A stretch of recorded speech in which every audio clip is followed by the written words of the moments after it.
Luciane, estamos sugerindo para colocar o fone, talvez fique mais alto. Quer tentar? Sim, pois não.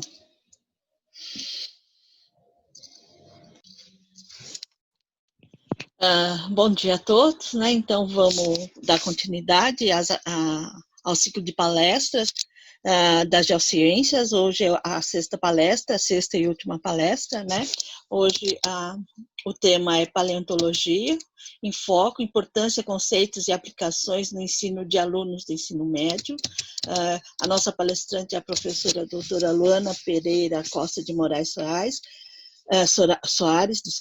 formada em Ciências Biológicas pela Universidade Federal de Mato Grosso do Sul, tem experiência com a análise arqueológica e bioarqueológica de sítios em Mato Grosso do Sul, mestre pelo programa em Geoquímica e Geotectônica, do Instituto de Geociência de São Paulo, doutora pelo programa de Geoquímica e Geotectônica no mesmo instituto. Atualmente é pós-doutoranda no Instituto de Astronomia, Geofísica e Ciências Atmosféricas, o IAG, o Instituto de Geociências da USP, trabalhando com a origem e evolução da biomineralização em organismos eucarióticos unicelulares. O tema hoje, como eu disse, é paleontologia em foco, né? Fósseis são como fotografias que ficam registradas nas rochas e, ao observá-las, entendemos como a vida e o ambiente evoluíram. Além da importância biológica, fósseis também podem ser economicamente relevantes, pois funcionam como guia para depósitos de petróleo. A ideia é apresentar os conceitos básicos e aplicações da paleontologia que aproximam os alunos do ensino básico do relacionamento com o patrimônio natural e cultural, provavelmente discussões científicas em sala de aula. Então, agradecer novamente a Luana por sua participação e passo a palavra para ela. Muito obrigada, Luciane. Espero que vocês estejam me ouvindo bem. Se houver algum problema no áudio, me avise. Ainda está um pouco baixa. Quero primeiro... parece que o pessoal está dizendo aqui no bate-papo que está ok. Ah, tá bom. Não, tudo bem, agora melhorou. Então, obrigada. Tá, obrigado, agradeço o convite e parabenizo pela organização desse evento, que é muito legal a gente se aproximar, né? Às vezes nós ficamos muito distantes do ensino básico, isso é totalmente errado. E eu acho que aqui é um ótimo momento para a gente se aproximar mais e tirar algumas dúvidas e falar sobre algumas coisas interessantes. Vou compartilhar minha tela.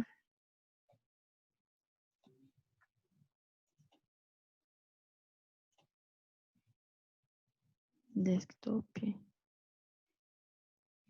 Compartilhar.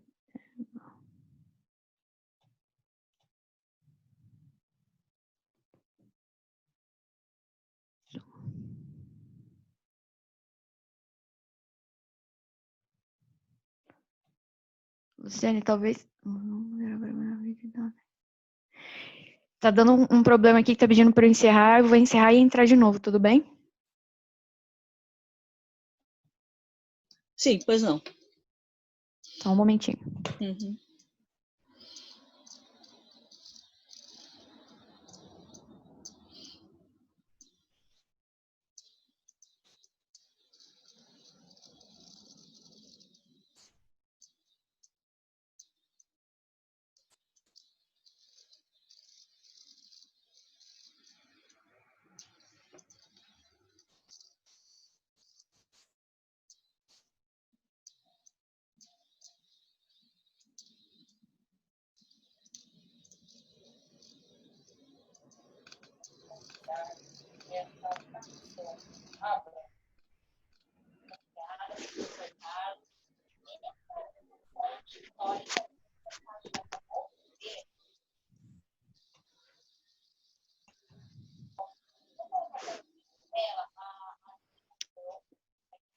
Luciane, tá dizendo Sim, que o agora eu vou anfitrião... colocar lá de novo tá. como...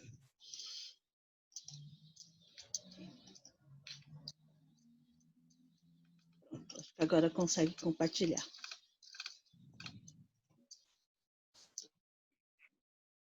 Esperar um pouquinho que ainda tá dando erro.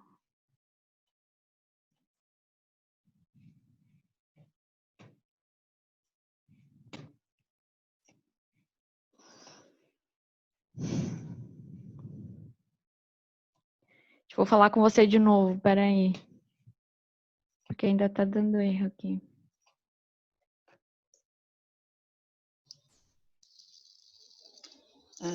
Consegue compartilhar agora? Agora sim. Obrigada. Obrigada. Gente, desculpa o atraso com isso.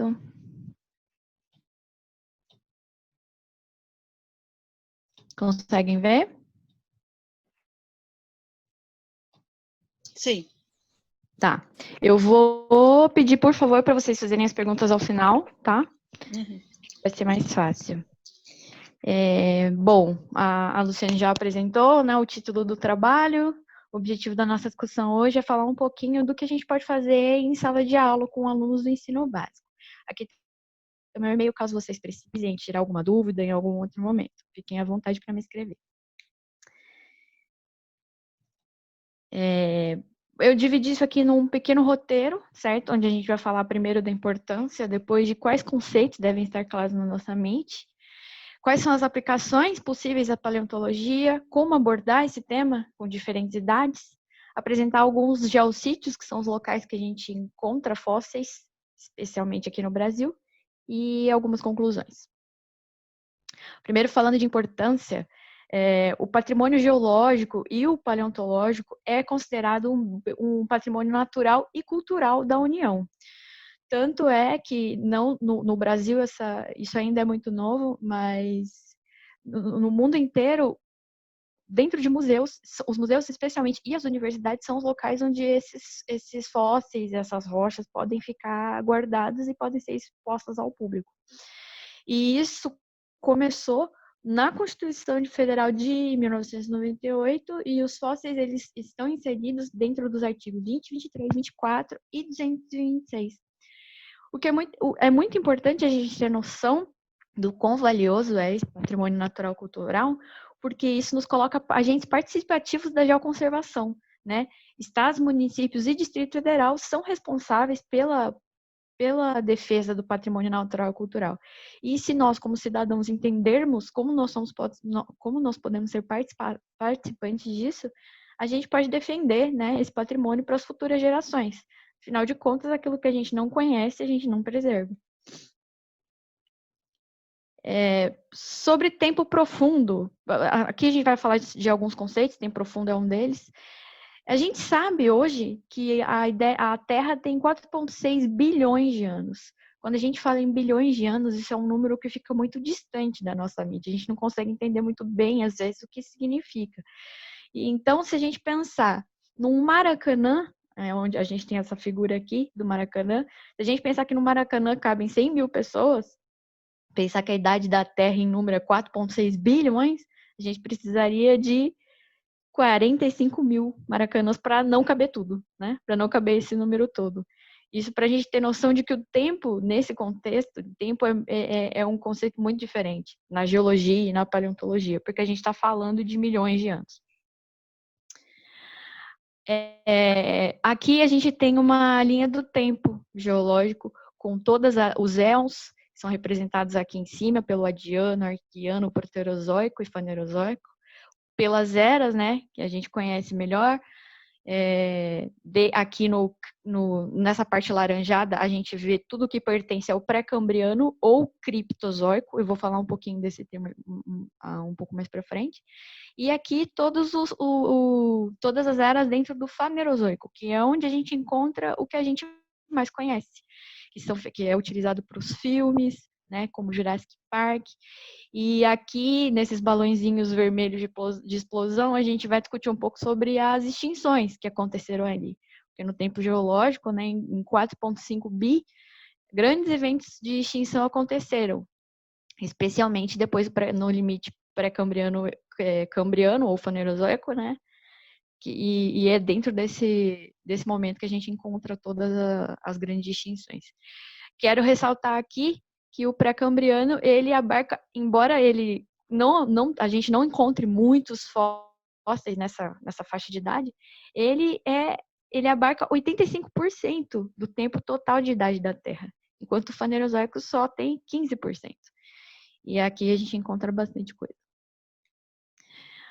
Essa aqui é uma figura mostrando para vocês a porcentagem de organismos que foram extintos em determinados eventos e aqui o tempo, tá? Em milhões de anos. Aqui a gente consegue ver quais os grupos biológicos sofreram mais, né, em cada evento de extinção. A gente vai falar um pouquinho deles. A primeira grande extinção é conhecida no Cambriano. Esses dados vieram de um artigo super interessante de 2016, que é muito bacana, mas a gente pode encontrar isso em vários livros de paleontologia. O primeiro evento a gente vai falar, que é o evento do Cambriano, cerca de 550 milhões de anos atrás, que é esse primeiro evento que aparece aqui. Os principais afetados foram os trilobitas, que são organismos que são considerados ancestrais dos nossos insetos e aracnídeos atuais. E a primeira explicação dada para a extinção do Cambriano é que houve uma forte redução do nível do mar e isso eliminou ambientes de água rasa e eliminou, por consequência, as espécies que viviam ali. Outra explicação é a mudança nas correntes marítimas. E isso muda o influxo de nutrientes, a quantidade de oxigênio na água. Isso também poderia ser um motivo para a primeira grande extinção. Quando a gente fala da segunda grande extinção, a gente está falando da Ordoviciana, 440 milhões de anos, que é esse segundo balãozinho aqui. Os principais afetados foram mais de 60% dos invertebrados marinhos. E a primeira explicação para essa grande extinção é que houve um forte resfriamento do planeta e o supercontinente Gondwana teria migrado para o polo da Terra, ou seja, teria ficado tudo congelado. E isso teria inviabilizado a vida da maioria dos invertebrados marinhos.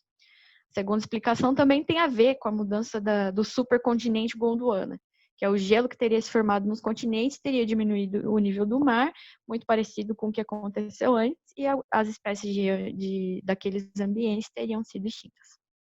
A terceira vai ser o Devoniano, em 365, cerca de, né, nunca é essa data exata, eu estou falando em cerca de 365 milhões de anos.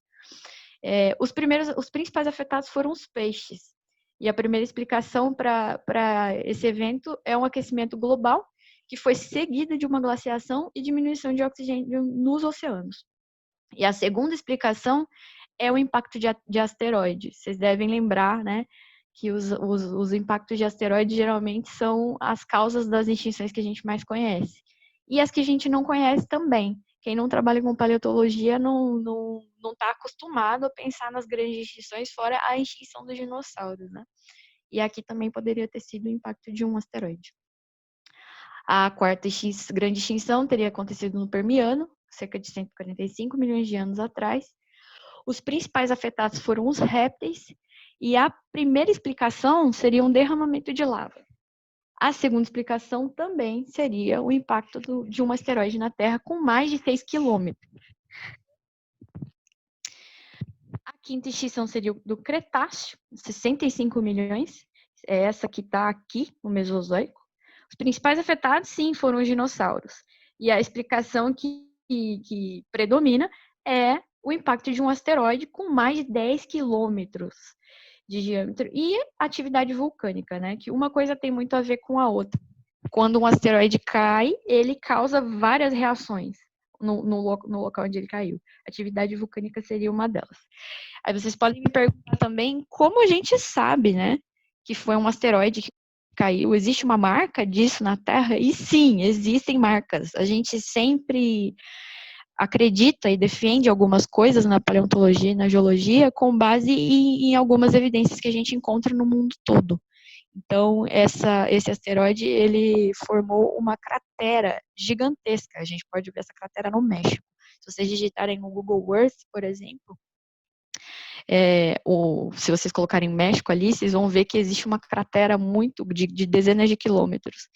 E para a gente ter noção do impacto que isso causou.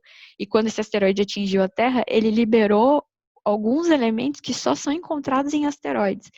E esses elementos, eles são encontrados no mundo inteiro. É mais uma coisa para a gente ter noção do tamanho do impacto desse asteroide na Terra. E aí, algumas pessoas já estão defendendo a sexta extinção, onde nós somos os principais causadores, porque nós estamos acelerando alguns processos que sim, sempre ocorreram, mas a gente está acelerando muito isso. E também tem a produção de lixo em larga escala, né? O que contamina o meio ambiente, contamina o lençol freático. Então, alguns estudiosos já, especialmente na história, na arqueologia e ciências sociais, eles já estão discutindo a possibilidade de nós sermos a causa da grande seca e extinção. Com base nisso, dá para a gente reparar que estudar o registro fóssil, ele nos faz entender tanto o que aconteceu, mas também o que ainda pode acontecer. Porque quando os asteroides caíram, quando vulcões entraram em erupção e algumas espécies foram dizimadas, isso deixou um registro. E a gente sabe que isso pode acontecer e a gente sabe o que isso causa. Então, estudar esse registro também nos dá uma ideia do que pode acontecer. Falando do tempo profundo, eu falei muito sobre fanerozoico e criptozoico. É interessante pensar que no fanerozoico, fanero significa visível, né? Então, o fanerozoico é onde a gente tem a vida visível. A gente tem proliferação de vertebrados e vertebrados, a gente tem as plantas terrestres e a gente tem o homem. Já no criptozoico, no pré-cambriano, cripto vem de escondido. Ou seja, a vida é muito microscópica e a gente não vê com a clareza que a gente vê no fanerozoico. E é nesse momento que a gente tem a origem da vida, a fotossíntese, a origem da respiração, a origem dos eucariontes, né, que são as células com o material genético individualizado, o surgimento do sexo, a multicelularidade, os primeiros animais e as primeiras conchas, né? São os primeiros animais capazes de sintetizar uma parte dura, como os nossos esqueletos. E que tipos de fósseis a gente tem associados a esses grandes eventos? A gente pode ter dois grandes tipos, grandes grupos. O primeiro seriam restos macro e microscópicos, onde a gente encontra o resto do bicho. A gente encontra a carapaça de esqueletos biomineralizados, como conchas, espículas e vértebras. E a gente também tem restos orgânicos, que podem ser representados por restos vegetais ou microfósseis orgânicos, como os grãos de pólen. Eles também ficam preservados no registro. E, além disso, a gente também tem os quimiofósseis, que a gente costuma interpretar na paleontologia, que alguns elementos químicos, a gente já estuda muito isso através de biomarcadores, né, e paleontologia molecular, que são alguns grupos moleculares que são característicos de determinado grupo. Então, se a gente encontra isso no registro em rochas muito antigas, a gente sabe que provavelmente houve um organismo parecido com o organismo que a gente conhece atual, que tem aquela composição molecular. O outro grande grupo é o grupo dos vestígios macro e microscópicos. E quando eu falo de vestígio, eu falo de iquinofósseis, que são as marcas deixadas pelo organismo através de pegadas, por exemplo, ou moldes e impressões e contramoldes. Parece aquela brincadeira de massinha quando a gente fazia quando era criança. Aqui a gente pode ver alguns exemplos disso. Aqui no Devoniano, há 419 milhões de anos, a gente tem os amonites. Isso aqui é um exemplo de resto, tá? Esses organismos, eles são parecidos com o que a gente tem atualmente. Eles sintetizavam uma parte dura, né? Uma concha. Isso ficou preservado no registro. A gente também tem plantas, né? Que ficam carbonizadas. Aqui no Siluriano, 450 milhões, as plantas terrestres começam a aparecer. A gente também tem o moldes e contramoldes, como eu disse para vocês, que aí são vestígios, o organismo não ficou preservado ali, o que ficou preservado ali foi a forma dele, né? Tudo que era do bicho foi substituído por rocha, então não sobrou nada da composição original daquele organismo. Isso aqui é um fóssil de trilobita do Cambriano, cerca de 509 milhões de anos. A gente também tem um molde interno, como eu disse para vocês, aquela massa, quando a gente brincava de massinha, né? Colocava a massinha dentro de algumas formas de gesso. Isso aqui é exatamente isso. A gente só tem informação do interior do organismo. A parede do organismo foi totalmente degradada. O que sobrou foi um molde interno. Isso também é vestígio. E a gente tem os iquinofósseis, que são as pegadas, né? E aí a gente pensa, poxa, iquinofóssil, pegada, a gente só vai ter no Fanerozoico, né? Como exemplo das pegadas de dinossauros no Jurássico, há 174 milhões de anos. Mas a gente também tem traços, né, pegadas dos organismos mais simples no pré-cambriano. Esse aqui é um exemplo de 555 milhões de anos. Ou seja, as coisas que a gente encontra no Fanerozoico, elas já existiam no pré-cambriano, elas já existiam no Criptozoico, mas de maneira muito simples, de maneira pontual, e os organismos eram bem mais simples. Bom, e como é que a gente aplica a paleontologia para alunos de ensino básico? Eles podem olhar e falar, tá, tudo isso é muito legal, mas isso pode me ajudar a entender o quê? E 3 aspectos são os mais importantes: entender a evolução da vida, a gente também consegue entender a reconstituição de ambientes e algumas aplicações econômicas, como a produção de petróleo. Falando primeiro da evolução da vida, né, essa aqui é uma figura do Darwin, a gente conhece bem, e uma frase dele, né, quando ele desenhou a árvore pela genética da evolução. Isso aconteceu mais ou menos em 1837, né? Ele começou a pensar sobre isso na viagem do Beagle. E ele soltou uma frase interessante, quando ele disse que era um absurdo dizer que um animal é superior ao outro. E por que é um absurdo dizer que um animal é superior ao outro? Porque isso depende muito. O que vai ser selecionado não vai ser o organismo mais forte. O meio vai selecionar aquele organismo que for apto. E isso depende muito do ambiente em que o organismo está. Isso aqui é só uma brincadeira para a gente pensar. A gente está vendo 2 grandes predadores com sucesso, né, no nosso planeta, mas não adiantaria nada eles estarem em ambientes invertidos. Ou seja, a evolução ela não seleciona o mais forte, ela seleciona o mais apto. E é importante a gente guardar isso em mente. Ou seja, não existe um indivíduo superior ao outro. A gente pode falar de complexidade. E uma pergunta muito, muito constante que paleontólogos e biólogos recebem com relação à evolução da vida é sobre a evolução do homem, né? E muitas pessoas perguntam, poxa, se primatas evoluíram e deram origem ao homem, por que ainda existem macacos? Por que todo o macaco não virou homem? Só que a gente tem que pensar o seguinte, sobre a evolução da vida, com base naquela frase do Darwin, que não existe um organismo superior ao outro, a gente tem que pensar que a evolução ela não é linear. Ela não acontece assim. Não é porque um ancestral pode dar origem a um outro grupo que ele vai necessariamente desaparecer. Um primata ancestral ele pode ter dado origem a diversas espécies de outros primatas e eles continuam existindo, certo? É bom a gente levar isso em consideração.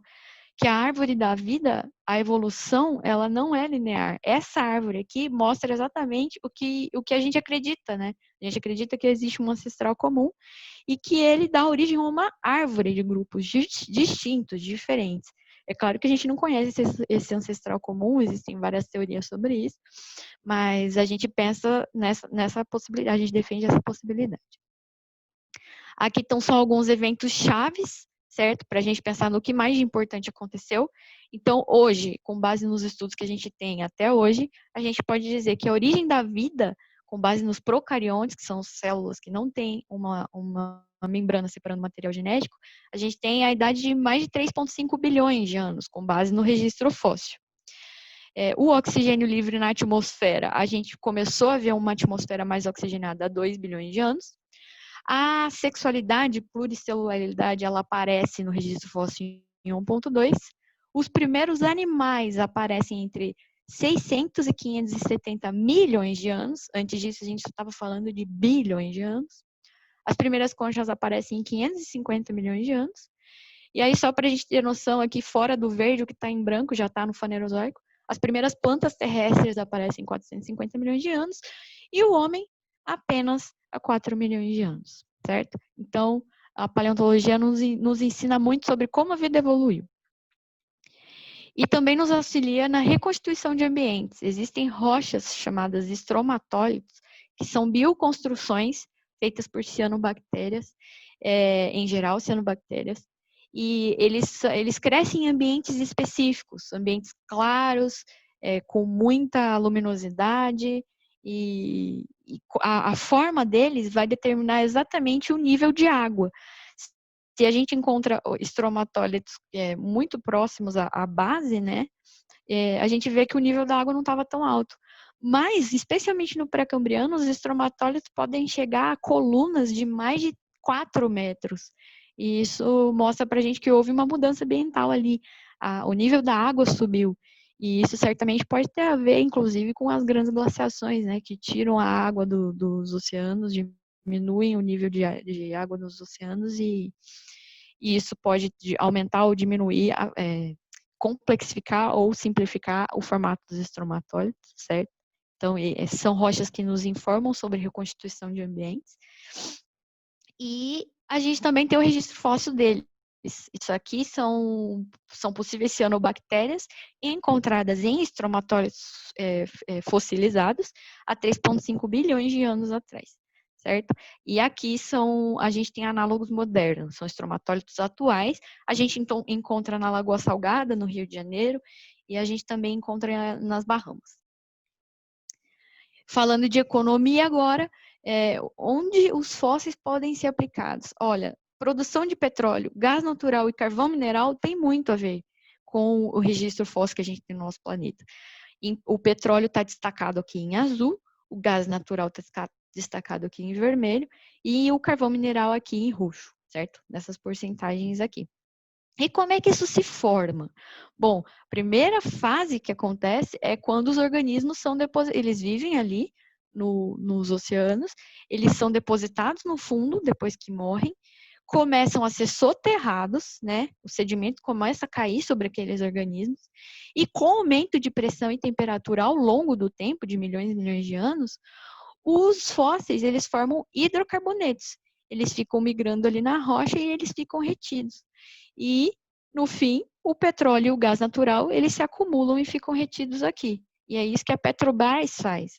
A Petrobras tenta retirar esse petróleo que fica preservado no registro para poder utilizar, como a gente sabe, né? A gente tem petróleo em tudo, a gente tem petróleo no nosso combustível, a gente tem petróleo nos plásticos, e a gente também pode pensar no gás natural e no carvão mineral, o carvão que a gente usa para várias coisas, né? Inclusive, até para fazer o nosso churrasco, a gente bota fogo nos troncos, né? Para fazer o nosso churrasco. Então, a gente pode pensar que a formação dessas coisas acontecem muito dessa maneira. A gente tem um organismo vivo, o organismo como ele era, e com o decorrer do tempo e com os processos de aumento de temperatura, aumento de pressão, a gente pode formar elementos que são importantes para a nossa economia.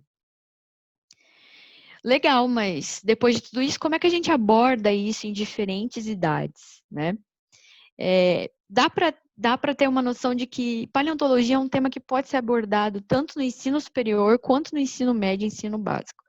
E a gente utiliza muito museus, réplicas e feiras de ciência, nos 3 casos. Eu vou mostrar algumas possibilidades.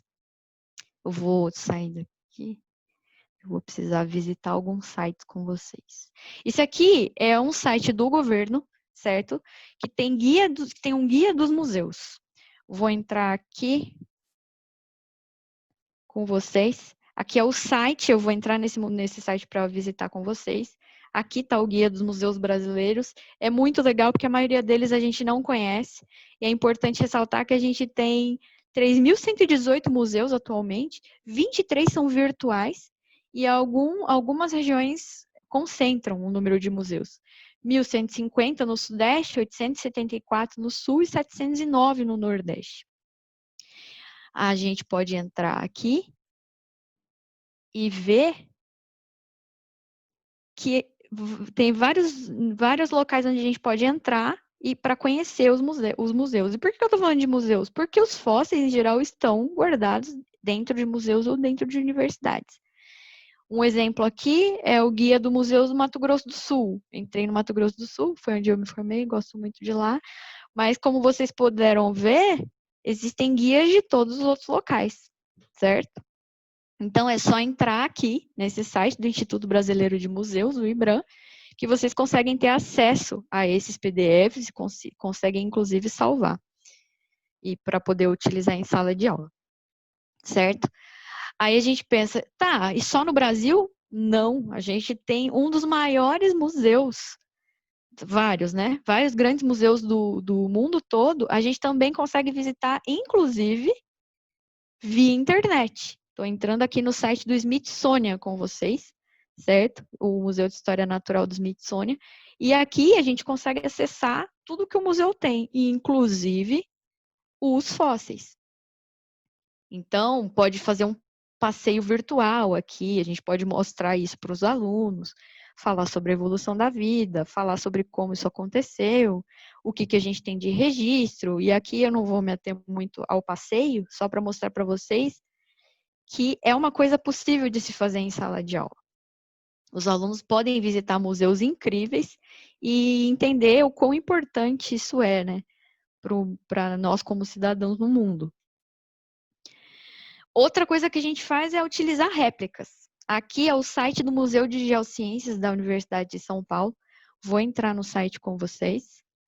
E nesse site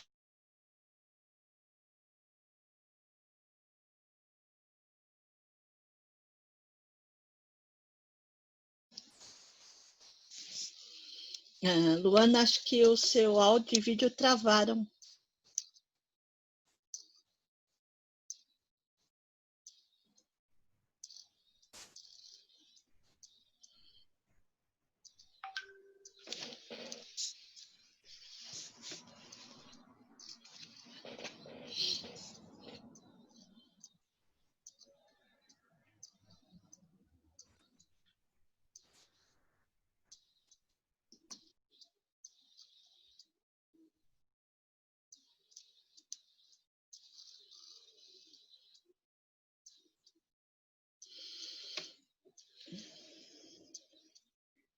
Só um instante, pessoal, que ela me avisou que ela caiu, né? Caiu a internet dela e ela já volta.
me ouvem?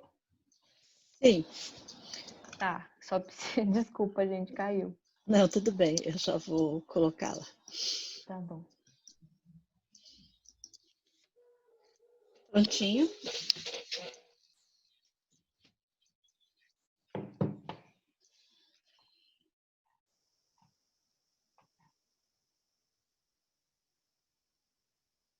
Vou parar de visitar museu com vocês, mas é bom vocês saberem.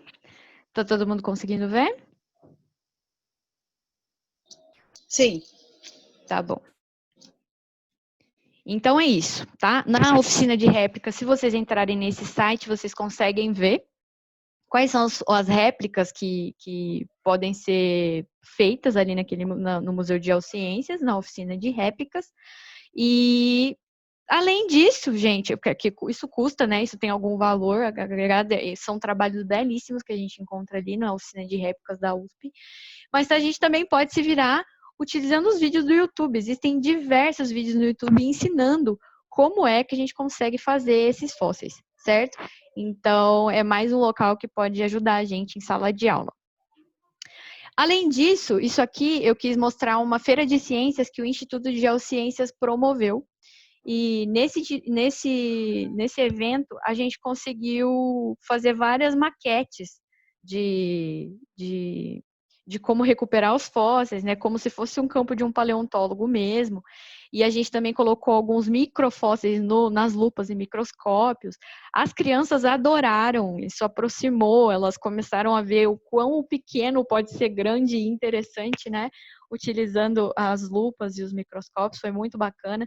Essa aqui é uma maquete que a gente tem no Museu de Geociências da USP, e as crianças recebem as ferramentas para poder procurar os fósseis, também é muito bacana. Aí a gente pensa, poxa, são só crianças, né? Isso é muito apelativo para crianças, mas não são só as crianças que gostam, que se interessam por aquilo. A gente teve nesse evento que a gente chamou de Sábado Geológico, a participação de diversas idades diferentes, o interesse de diversas idades diferentes. Então, a paleontologia pode ser abordada do mais simples ao mais complexo com todas as idades, certo? Então, a gente percebe que o aluno passa a conhecer a paleontologia, ele se sente parte responsável da defesa do patrimônio, por consequência, ele vai se aproximar de temas científicos em sala de aula, né? Que não tem uma aplicação imediata, é uma ciência próxima da ciência básica, né? Que é muito importante para o desenvolvimento do aluno e do cidadão. E quem sabe, assim, podemos formar futuros cientistas. Tudo bem, Lona. E onde é que a gente encontra esses fósseis? Bom, aqui é um site do Geoparque Arouca, em Portugal. Os fósseis que são encontrados ali são incríveis, os afloramentos geológicos são muito lindos, e para se formar um geossítio existe uma burocracia. Você precisa entrar, é a Unesco que tem que reconhecer, né, que aquilo é um geossítio, que aquilo é um geoparque, para a gente, isso aqui é uma imagem do geoparque do Arouca, e a gente precisa colocar alguns motivos. O geoparque ele precisa ter alguma característica especial para que a Unesco reconheça aquele geossítio como um geoparque, tá? Aqui, nesse livro aqui do José Brilha, né, sobre patrimônio geológico e geoconservação, a gente encontra uma lista dos geoparques europeus, são vários, e também nos chineses. Tem muitos legais, fósseis de tamanhos variados, de idades variadas. E a gente tem isso bastante na Europa e na China. No Brasil, a gente tem o Geoparque do Araripe, que fica ali no Araripe, no nordeste do país. Esse aqui também é o site, caso vocês queiram visitar. E ali a gente encontra diversos fósseis, inclusive fósseis de mesossauros e de peixes belíssimos. O tráfico de fósseis é ilegal no Brasil. E isso aqui foi recuperado de uma ação da Polícia Federal. E atualmente, se não me engano, esse fóssil está na Universidade de São Paulo, ele foi recuperado pela Polícia Federal e está ali. Mas grande parte dos fósseis do Araripe estão nas universidades do Nordeste, né? E esses fósseis ficam ali, passíveis de serem analisados por alunos que quiserem trabalhar com isso. Além do Araripe, a gente tem vários outros geossítios no Brasil que não são considerados geoparques, certo? A gente encontra muitos deles nesses livros aqui que eu coloquei para vocês. Fósseis do Brasil, é um que tem sobre vários diferentes fósseis de diferentes idades, mas também tem os livros do professor Anelli. O professor Anelli é um professor do Instituto de Geociências na Universidade de São Paulo. Ele também tem livros belíssimos para diferentes idades. Inclusive, esse ABC Dinos aqui é um livro para criança, para bebê. E a gente pode perceber que quanto antes a gente inserir esse assunto na vida das crianças, mais fascinadas e mais interessadas elas ficam. E a gente tem material no Brasil muito bem feito para que seja abordado em sala de aula, com certeza. Certo? Aqui também a gente tem o site do Serviço Geológico do Brasil, CPRM. Esse também é o local onde vocês podem entrar, não vou entrar porque senão pode cair. Mas aqui dentro, quando vocês clicam aqui, vocês podem encontrar uma lista das propostas de geoparque que nós temos, certo? Nós temos propostas de geoparque em todo o Brasil e a CPRM mostra vários PDFs de várias localidades explicando por que aquele local pode ser considerado um geoparque. Então, se vocês tiverem interesse em saber qual o geoparque mais próximo da sua região, é só acessar esse site aqui do Serviço Geológico do Brasil. Bom, gente, concluindo, peço desculpas pelos atrasos pela internet, mas a gente pode incluir pode concluir que é importante conhecer a paleontologia para que a gente possa assumir o papel defensor. E isso, se a gente pensar no aluno de ensino básico, para ele é importante conhecer, para ele assumir esse papel defensor. Por consequência, ele vai saber onde e como aplicar, certo? Isso populariza o papel do cientista na sociedade e certamente garante o acesso aí à informação das futuras gerações, certo? É isso que eu queria falar com vocês, eu agradeço. Aqui tem meu e-mail, de novo, caso vocês precisem tirar alguma dúvida que não dê tempo de tirar aqui. E muito obrigada.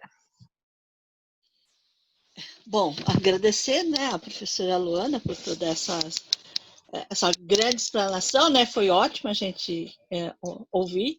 Tem algumas perguntas que o pessoal colocou no chat, vou fazer algumas para você agora, tudo bem? Tudo bem. Bom, uma delas, quase todos eles querem saber se você pode disponibilizar, né, o material por e-mail ou indicar referências, né? Posso. Se eu tiver uma lista dos e-mails, eu posso mandar a apresentação para todo mundo, sem problema. Uhum. E qual a diferença, a Elizabeth perguntou, qual a diferença do termo tempo profundo e tempo geológico? Nenhuma. É sinônimo. Quando a gente pensa em tempo profundo, a gente pensa em tempo geológico. Quando a gente fala em tempo no cotidiano, isso é diferente, né? Porque isso não é abarcado dentro do tempo profundo. Então, tempo geológico e tempo profundo é a mesma coisa. Gostaria que o professor explicasse sobre as conchas que foram encontradas na Escarpa de Santos e como isso explica a formação geológica da placa tectônica sul-americana. Pergunta capciosa, envolve diversas colocações aqui. As conchas, elas são preservadas dependendo do ambiente, né? Ela pode ser substituída ou ela pode ficar preservada, depende da idade. Quanto mais aquela concha fica ali exposta a intemperismo, exposta aos processos de temperatura e pressão, menor a chance dela ficar preservada, certo? E é importante falar sobre isso, que tem o viés aponômico, às vezes nem tudo ficou preservado. Então, a gente, por causa do processo do tempo geológico, a gente tem que ficar catando as peças do que fica preservado. Ali na Bacia de Santos, né? Pergunta? Isso foi. Então, aquilo conta sobre batimetria, dependendo dos organismos que são encontrados ali, porque a gente encontra ostracodes, a gente encontra foraminíferos, então tem vários organismos ali que são indicativos de batimetria. O que eu quero dizer com batimetria? Profundidade de água, ou seja, quando o continente vai se dividindo, isso vai mudando a profundidade da água, né? Vai formando uma bacia, vai promovendo a construção de uma bacia, de um espaço de acomodação do sedimento que cai ali. Então, os organismos que foram vivendo na coluna d'água ali, enquanto aquilo estava se dividindo, ele vai mostrando qual foi a evolução, né? Se esse tipo de organismo ele é encontrado em batimetria X, Y, Z, a gente consegue entender mais ou menos em que nível de rifteamento, em que nível da formação da bacia aquilo estava acontecendo. É claro que existem vários detalhes sobre isso, mas eu acho que isso responde superficialmente a questão. Mais uma. É verdade que existe rocha viva para a decoração? Nunca ouvi falar. Rocha viva? Se eu for pensar sobre rocha viva, eu posso pensar nos estromatólitos, né? Que são rochas vivas. Porque são rochas que estão sendo litificadas agora. As cianobactérias estão ali, naquele momento, vivas, formando aquilo. Eu já ouvi falar de pessoas que fazem aquários de estromatólise para ornamentação, mas eu nunca vi. E eu nunca tinha escutado falar sobre esse termo, né? Rocha viva. Então, eu imagino que seja isso. Bom, tem uma professora, a professora Zilderlândia, que mora no Rio Grande do Norte. Ela pergunta se você já visitou o sítio arqueológico Lajedo de Soledade, localizado em Soledade, distrito de Apodi, no Rio Grande do Norte, e Vale dos Dinossauros, em Sousa, na Paraíba. Que ela diz que sempre leva os alunos dela em campo, em aula de campo. Fantástico, fantástico. O Rio Grande do Norte é um lugar para trabalhos de campo, tanto que o Instituto Federal do Rio Grande do Norte tem um curso de geologia elogiadíssimo. justamente pela proximidade de campo. Eles têm muitas coisas legais. Eu, particularmente, não conheço. Conheço via livro, via trabalhos publicados. Tenho muita vontade de conhecer. Mas como eu trabalho com coisas mais antigas, então eu acabo indo para lugares mais antigos. Por exemplo, Mato Grosso do Sul. A gente tem rochas do pré-cambriano ali, com organismos muito, muito legais também, mas de outra idade, né, de outro tamanho. Mas sim, professora, eu conheço, acho lindo e é um excelente local para levar os alunos. A Andréa pergunta o que são quimiofósseis e como vocês os identificam. Quimiofósseis a gente chama de elementos químicos que ficaram preservados na rocha que são característicos de determinados grupos. Por exemplo, existem moléculas chamadas esteranos, né, colesteróis, e elas são características de alguns grupos biológicos. Por exemplo, alguns protistas, que são organismos unicelulares eucariontes, que já existem, que se produzem esses elementos específicos. Então, quando a gente encontra um elemento específico, a gente já pensa numa rocha de 450 milhões de anos, a gente sabe que aquele elemento químico já representa a existência daquele organismo, porque só aquele organismo fornece aquela evidência, certo? Isso é muito comum, trabalho com quimiofósseis são muito comuns no pré-cambriano, onde a gente tem uma escassez de fósseis. No Fanerozoico, como a gente já tem tudo ali aparecendo, as pessoas não costumam utilizar muito. Mas acho que é isso. Aqui, gostaria que a professora comentasse sobre a nova maneira de classificação dos seres vivos, que será baseada em termos evolutivos, ao invés de caracteres morfológicos. Acho importante, acho necessária e acho que não vai parar por aí. A filogenia, né, a sistemática biológica, ela muda todo ano. Todo ano, um grupo que era colocado como em um local da sistemática ou em outro local, ele muda de lugar. Obviamente, baseado na morfologia. Então, eu acho que essa nova abordagem vai ajudar, embora ela seja bem mais trabalhosa, ela vai ajudar a gente a entender que o conceito de espécie é um conceito delicado, né? O conceito de... Nós temos a necessidade de guardar as coisas dentro de caixas, para a gente entender. Só que a biologia, ela não liga para isso. A biologia, ela simplesmente ela é linda justamente por isso, né? Ela não liga para as caixas onde a gente coloca. Existem espécies que cabem em caixas diferentes. Isso, atualmente, isso na paleontologia, a mesma coisa. Então, é um desafio esse conceito de espécie. Eu acho que essa nova abordagem vai ajudar demais a gente errar menos. Não vai nos tornar... a gente continua sendo passível a erro, mas eu acho que vai diminuir. Mais um aqui. A formação do fóssil, quando o animal morre, ele não fica flutuando por conta dos gases do corpo? E o movimento da água não pode dispersar as partes do animal antes de soterrar? Pode. Isso cai dentro de um tópico que a gente estuda em paleontologia, que chama bioestratinomia. Para que um fóssil fique preservado, precisa acontecer várias coisas para que isso aconteça.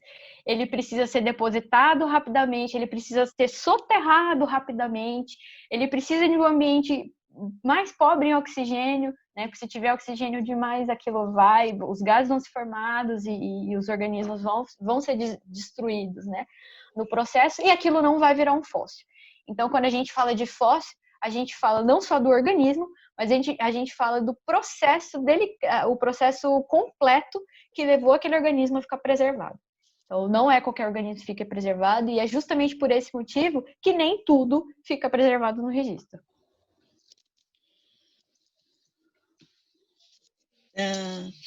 Podemos considerar algum animal, planta, aves que sejam mais próximos aos fósseis? Não entendi, você pode repetir?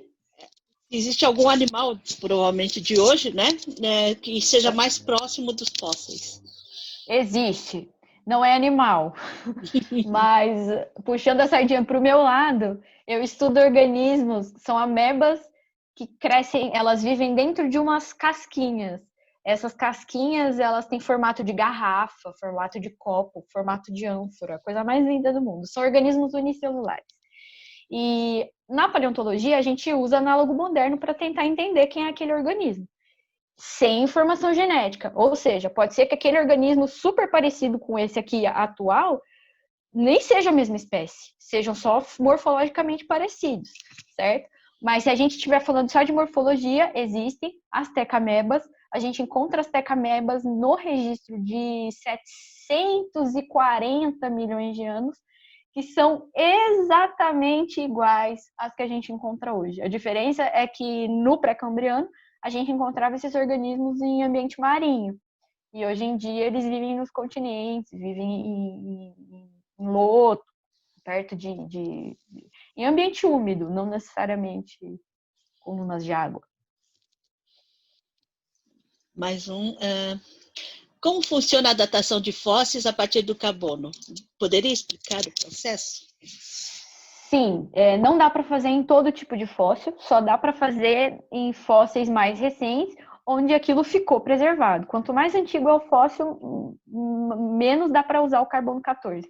O carbono 14, ele tem uma idade, não é uma idade média, mas é uma meia-vida.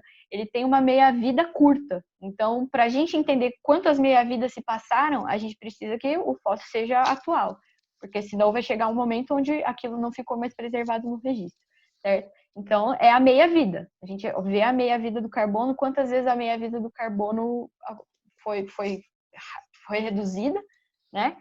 E isso vai dar um indicativo razoável da idade daquele fóssil. Tem o Volney que perguntou, tenho vários alunos criacionistas, eles falam muito sobre a formação dos fósseis durante o dilúvio bíblico.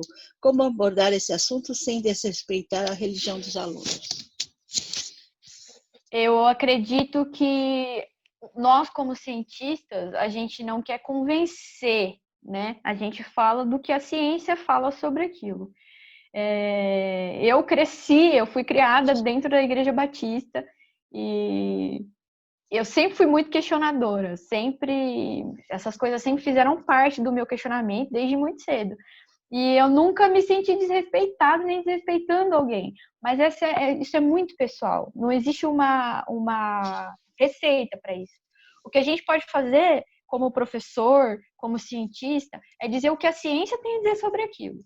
Se aquilo necessariamente vai ser verdade para o aluno, aí é uma coisa que ele vai decidir dentro da cabeça dele se aquilo faz sentido ou não. Mas é não defender como verdade, não defender como absoluto. A gente defende o que as evidências mostram e as evidências mostram o que está aí preservado nas rochas. Bom, vamos lá. Podemos afirmar que somente em rochas sedimentares encontramos fósseis? Geralmente porque as rochas sedimentares elas passaram por um processo mais suave de metamorfismo. Metamorfismo toda rocha passa por esse processo, aumento de temperatura e aumento de pressão, certo? Então, quanto mais aumento de temperatura e mais aumento de pressão, menos o fóssil vai ficar preservado. Por esse motivo, que a grandíssima maioria dos fósseis a gente encontra nas rochas sedimentares. Sim. Aqui, um pouquinho. Existem outros elementos químicos para fósseis mais antigos? Não sei se eu entendi a pergunta. Existem muitos elementos químicos de fósseis antigos. Acho que eu entendi a pergunta. Por exemplo, o carbono, né? Nós, organismos, em geral, somos todos feitos de carbono. E o carbono, embora ele fique degradado com o decorrer do tempo, ele fica preservado no registro como querogênio, por exemplo. E a gente consegue identificar isso através de algumas técnicas. Ele fica totalmente desordenado, ele não é mais o carbono que a gente encontra na nossa unha, na nossa pele, mas ele ainda é um carbono, identificado como orgânico. Bom, quais os elementos químicos, além do carbono, que mais se encontram nos fósseis? A gente encontra carbonato de cálcio, a gente encontra sílica, a gente encontra apatita, né? que é o fosfato de cálcio, mas sempre tem que haver um cuidado com relação a isso, porque fósseis podem ter sido substituídos, ou seja, aquilo que está ali pode não ser original. Então, o papel, a dificuldade, né, a trava da paleontologia é sempre prestar atenção nisso. Nem sempre o que está preservado é exatamente o que era. Por analogia, né, a gente encontra muitos organismos parecidos, como aqueles amonites que eu mostrei para vocês. A gente sabe a composição de análogos modernos. Então, às vezes, a gente encontra a mesma composição no registro fóssil. Aí dá para dizer, acho que isso aqui é original. Mas é sempre bom ter cuidado com essas afirmações. Bom, vou terminar com duas questões só do carbono aqui, né?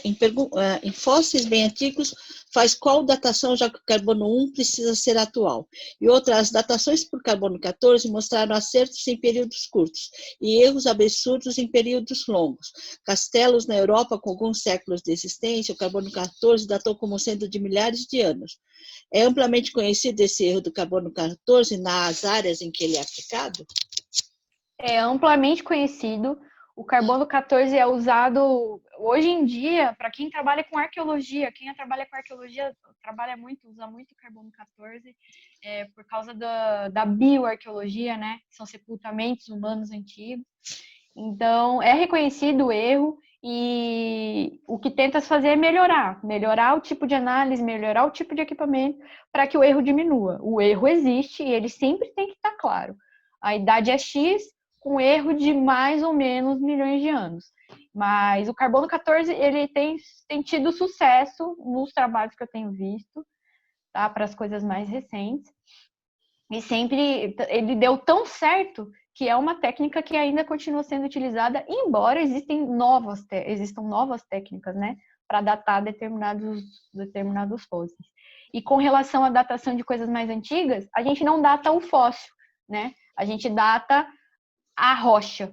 E aí existem, por exemplo, a gente costuma datar zircão. Zircão é um mineral que fica preservado na rocha, que também tem uma meia-vida, que eu não vou dizer para vocês o valor, porque eu não me lembro, eu posso falar besteira, mas a gente consegue datar o zircão presente nas rochas, e além de datar esse zircão presente nas rochas, que tem uma meia-vida muito maior do que a do carbono, a gente também tem as químicas, né? As quimioestratigrafias. Então, a gente consegue datar elementos químicos na rocha, como carbono e oxigênio, que também algumas curvas são características de determinadas idades. Para a gente ter certeza, a gente tem que saber qual a idade que a gente está avaliando. Bom, infelizmente o nosso tempo está encerrado, talvez tivesse outras questões que eu acabei deixando passar, mas de qualquer jeito eu vou salvar aqui o chat, se tiver outras questões eu te encaminho, avisando que essa gravação, essa atividade está sendo gravada e a partir da próxima semana ela vai ser disponibilizada, aí muitos perguntaram o seu e-mail, mas aí está gravado nisso aqui, aí todos conseguem resgatar, muitos queriam aqueles sites todos, mas isso a gente vai conseguir ver nessa apresentação, ou também as pessoas entrando em contato, querem visitar museus. Agora ficaram todos interessados em visitar os museus, não só aqui, como de fora, né? Então, eles estão realmente, muita gente falando ao mesmo tempo aqui, às vezes nem sempre a gente dá conta de tanta gente falando. Eu sei, agradecer novamente a sua participação, agradecer, na realidade, ao grupo do pessoal da Geociências, que realmente nos brindou essa semana com 6 palestras maravilhosas, né? O professor Anelli também já passou aqui, na quarta-feira ele falou sobre os dinossauros do Brasil, né? Então, a gente adorou tudo isso, né? Então, a gente fica muito agradecida, vou parar a gravação, né? E vou encerrar a sala. Muito obrigada, Luana. Obrigada.